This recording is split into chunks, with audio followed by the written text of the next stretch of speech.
Bonjour à tous pour cette vidéo de correction et d'exercice d'application sur la méthode Untech et les fiches Estima qui vous étaient demandées. Donc normalement vous m'avez tous rendu la fiche Estima ainsi que votre allotissement que vous avez fait, et ce sur quoi nous allons voir aujourd'hui un petit peu où est-ce que ce qu'il fallait faire, comment on pouvait faire pour bien répartir les lots et ce que ça donnait. On verra également quels sont les points que j'attendais particulièrement. Et ensuite, on verra un petit peu notre estimation, on va analyser vis-à-vis de certaines statistiques de l'Untech, voir si notre opération est chère ou pas. Voilà. Donc, on va démarrer à partir donc de l'ENT. Avant tout, je vous rappelle que si vous avez des questions, je vais tâcher d'être disponible la journée de lundi pour vous répondre aussi rapidement que possible. Je vous rappelle, comme tout le monde n'utilise pas la possibilité d'utiliser le chat, donc il faut être bien connecté sur l'ENT du ODA et aller dans l'espace des classes, classe EC1, et vous avez ici chat avec distanciel échange, espace d'échange de la classe ouvert à tous les étudiants. Et après vous voyez en dessous que je vous ai fait des groupes, ça c'est pour le projet principalement. Voilà, donc vous avez juste à saisir ici, et j'essaie de vous répondre rapidement. Voilà, donc maintenant vous allez vous connecter sur le Moodle, donc moi il est ouvert ici. Et donc dans cette vidéo, nous allons voir un certain nombre d'éléments. Donc on va d'abord voir le corrigé, et ensuite on parlera un petit peu plus des ratios que vous avez eu à réaliser pour synthétiser cette opération, et on finira par la fiche de synthèse qui est ici, réalisation et utilisation de ratios. Donc on va d'abord aller retourner à la partie Estima, et on va descendre tout en bas. Donc vous allez trouver éléments de correction, donc il devrait être disponible lundi matin. Donc la fiche de synthèse qui était à réaliser. Donc je vous ai mis deux documents. Alors tout d'abord, ce premier document dans lequel vous trouverez on va dézoomer un peu, la répartition que j'ai pu faire par lot. Alors moi j'ai choisi de partir sur 14 lots. Ces lots, ils se sont construits au fur et à mesure. Alors comme on avait pu le voir ensemble, certains lots sont évidents, par exemple vêtements de façade, plomberie, chauffage, électricité qu'on a regroupé puisqu'on est sur du chauffage électrique, etc. Ça c'est relativement simple. Certains lots ont été un peu plus compliqués à trouver, notamment on a fait un lot gros VRD espace vert pour pouvoir récupérer les petits montants de VRD d'espace vert qui ne pouvaient pas aller tout seuls. Ensuite un lot charpente, alors ici on entend charpente bois, couverture zinc, zinguerie, bardage, des éléments un petit peu du même type. Étanchéité, c'est pour l'étanchéité de toiture terrasse. Charpente métallique, serrurerie, métallerie pour tous les ouvrages en métal. Et la particularité, donc dans mon allotissement que j'ai proposé, vous voyez que vous avez un lot revêtement sol dur et un lot carrelage faïence. Revêtement sol dur, c'est tout simplement les parquets massifs. Voilà, donc comment est-ce que j'ai fonctionné, vous avez pu le voir dans la vidéo, je ne vais pas m'attarder tant que ça. Vous avez ici l'intégralité des lots sortis tout seul par la méthode Untech quand on vous demande un allotissement automatique, et ensuite on choisit de les reventiler. Alors les quelques éléments sur lesquels on avait un petit peu des doutes, il suffisait d'aller chercher le prix dans l'avant-métré, dans l'estimatif détaillé d'Estima, et de voir par exemple la couverture ici, qu'est-ce que c'était, c'est de la feuille de zinc. Donc a priori on va le mettre dans notre lot de charpentier couvreur zingueur.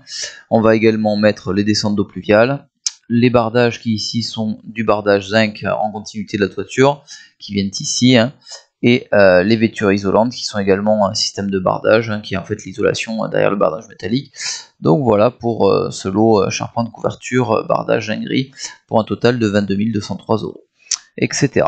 Alors effectivement, comme je vous l'avais déjà expliqué dans l'autre vidéo, l'isolation des toitures, je l'ai séparé en deux, puisqu'il y a de l'isolation au niveau de la charpente et de l'isolation au niveau de la toiture terrasse, donc de l'étanchéité.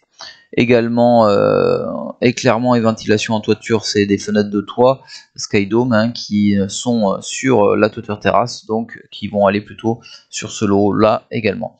Donc après, je n'attends pas forcément du tout le même lotissement. Ce que je veux, c'est que ce soit le plus justifié possible. C'est ce qui sera demandé hein, à l'examen également.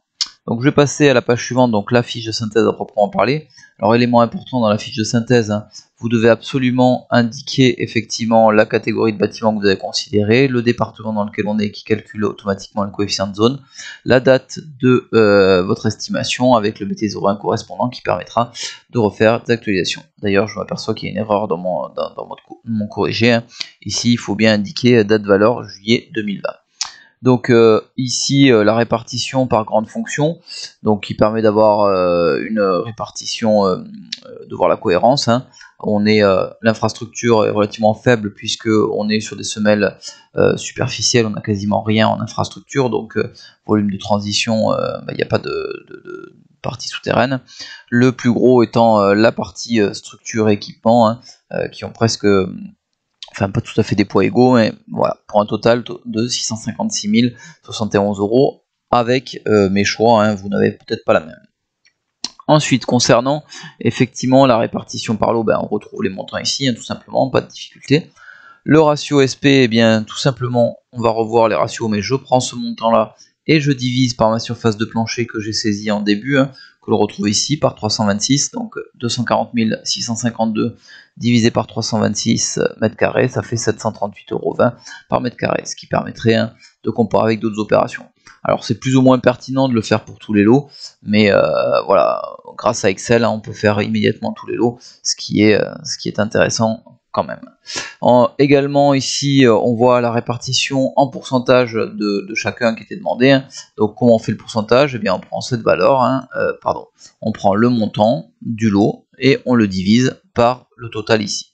D'accord? Alors Excel s'en charge tout seul. Hein. Si on demande un modèle pourcentage, eh bien il vous permet de faire la répartition et d'étirer la formule pour gagner du temps. Qu'est-ce qu'il faut tirer de cette répartition? Eh bien, comme souvent, le lot gros œuvre, c'est entre 30 et 40% du coût de la construction, donc ça se tient, c'est tout à fait logique. On retrouve un lot menuiserie qui est extérieur qui est presque à 10%, donc qui est relativement élevé, du fait de menuiserie haut de gamme en alu. Et ensuite, qu'est-ce qu'on peut voir également hein, si on regroupe chauffage, plomberie, électricité, on est à 11% de l'opération. Voilà, c'est entre 10 et 20% d'une opération classique. Voilà. Ensuite, concernant les ratios, donc on verra un petit peu plus en détail ce qu'est un ratio, mais un ratio c'est tout simplement un montant divisé par une surface. Donc 756 071 divisé par 299, eh bien ça nous donne un ratio de 2200, quasiment 2200 € par mètre carré de surface utile. Hein. Donc c'est un ratio, on le verra, assez élevé.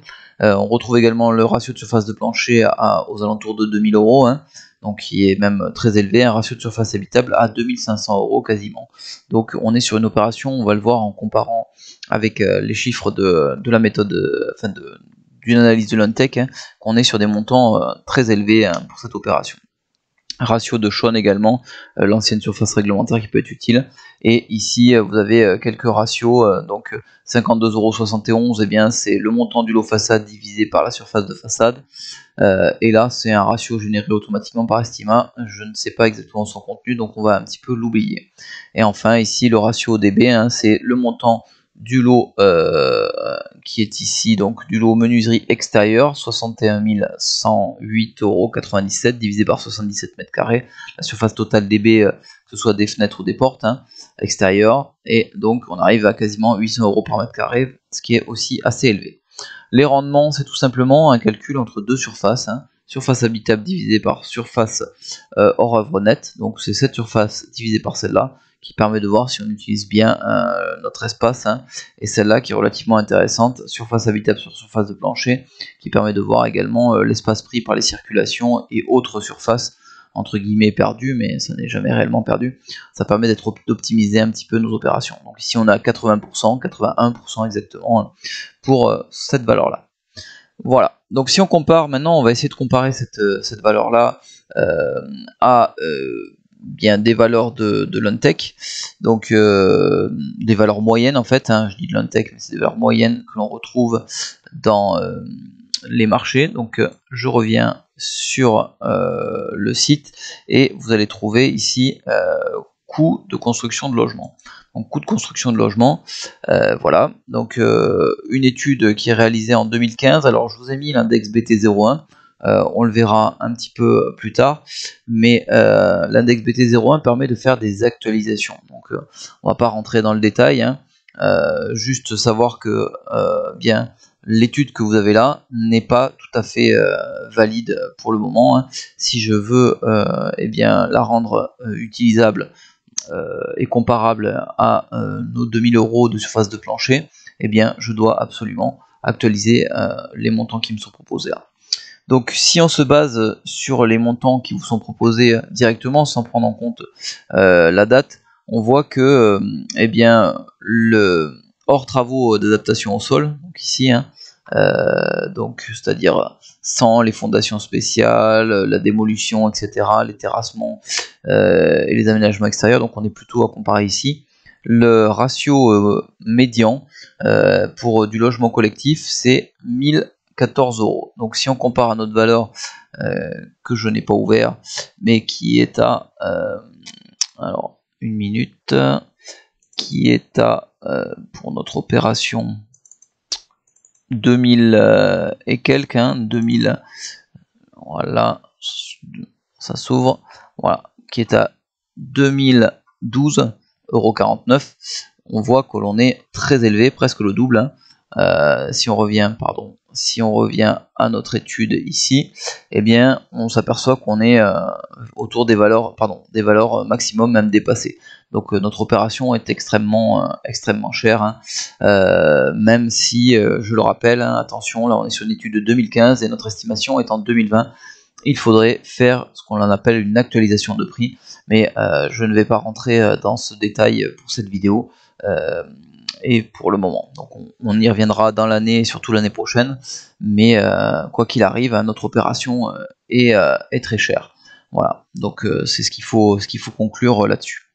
Voilà, alors on a pour terminer sur cette opération, hein, voilà, je vous invite à prendre la vidéo suivante qui va venir parler maintenant plus précisément, qui va venir faire la synthèse des ratios et ensuite qui va vous présenter un petit exercice sur justement ces ratios, hein, et faire attention, voir un petit peu quels sont les risques à utiliser sans réfléchir à les ratios.